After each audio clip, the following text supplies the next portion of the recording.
You have a story, and you want that story to be heard. Perhaps the newspapers or a specialist magazine will want to talk about it, or maybe the TV or radio. All good places to tell your story. But these days, your story should be online too. There are 1.5 billion people online, and it's usually the first place they go when they want information. They can access stories on internet sites directly, through RSS subscriptions or search engines, at home, at work, or on the move. Online, you'll find stories about any topic, being created or relayed rapidly by a variety of sources. The low cost of publishing online means that as well as journalists, these sources include publishers, aggregators, bloggers, and even consumers themselves. Together, they can take your story to a much wider audience. Journalists might use your story to create an article for editorial news sites viewed by mainstream or specialist readers. If your story is relevant and of sufficient quality, then selective publishers might distribute it to their niche audiences.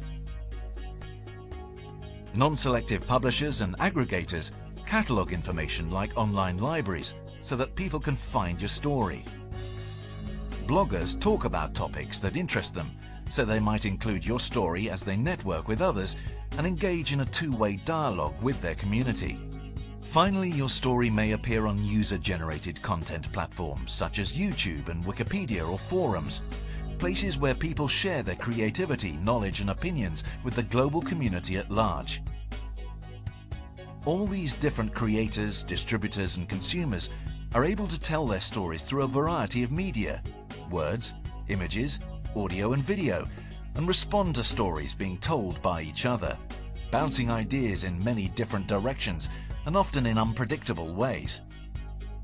The audience is then able to share, comment and talk about these stories through the virtual word-of-mouth networks created by social bookmarking, networking and microblogging tools such as Delicious, Facebook and Twitter, or even by something as simple as just forwarding a web address. The influence of your story can then be measured easily. There are many low-cost ways you can do this in the online world, such as the coverage you achieve, visits to your website, or the number of people talking about it. And unlike traditional media, where your story is often told only once, online, the influence of your story will be multiplied, as it will be found through search engines long into the future. The online media, influencing people across the world, today, tomorrow, and forever.